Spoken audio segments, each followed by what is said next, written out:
নমস্কার বন্ধুরা, শুভ দুপুরের শুভেচ্ছা রইল সবাইকে। আজকে আমি আবার রান্না করতে চলেছি সিলভার কাপ মাছ। আগের সপ্তাহে আমি সিলভার কাপ মাছ নিয়ে এসেছিলাম, সেটা পটল আলু দিয়ে রান্না করেছিলাম। তো আজকে আবার সিলভার কাপ মাছ নিয়ে এসেছি, কেন কি আগের সপ্তাহে মাছটা প্রচণ্ড টেস্টি ছিল। তো আমি ভেবেছিলাম পরের সপ্তাহে যখন আবার বাজারে যাব আমি আবার এই মাছই দেখব। তো এ সপ্তাহতেও আমি বাজারে গেছিলাম, গিয়ে সিলভার কাপ মাছ পেয়েছি, তো এই মাছই নিয়েছি। আর আজকে আমি রান্না করছি মুখি কচু আলু দিয়ে ঝোল করব।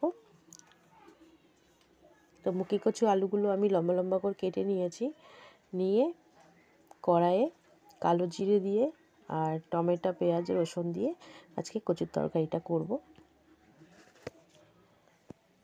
কড়াইয়ে আমি তরকারি চাপিয়েই দিয়েছি, যে সমস্ত ইনগ্রেডিয়েন্টসগুলো লাগে সেগুলো দিয়ে, এবং এটা ফুটে গেছে এবং কচু আলু সিদ্ধ হয়ে গেছে। টমেটোটা আমি অনেক পরে দিয়েছি, কেননা আগে টমেটোটা দিলে কচুটা সিদ্ধ হতে চায় না, সেই জন্য আমি টমেটোটা পরে দিয়েছি। আর কচু আলু সিদ্ধ হয়ে গেছে, তারপরে মাছের ঝোলের মধ্যে আমি ভাজা মাছগুলো দিয়ে দিলাম।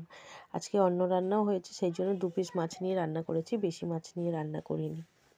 কেননা ট্যাংরা মাছও এনেছিলাম, ট্যাংরা মাছের আমি আলাদা করে ঝাল করেছি, সেই জন্য বেশি মাছ আমি তরকারিতে দিইনি। 2 পিস মাছ নিয়ে আমাদের দুজনের জন্য রান্না করেছি। তরকারি কেমন হলো অবশ্যই কমেন্ট বক্সে জানাবেন।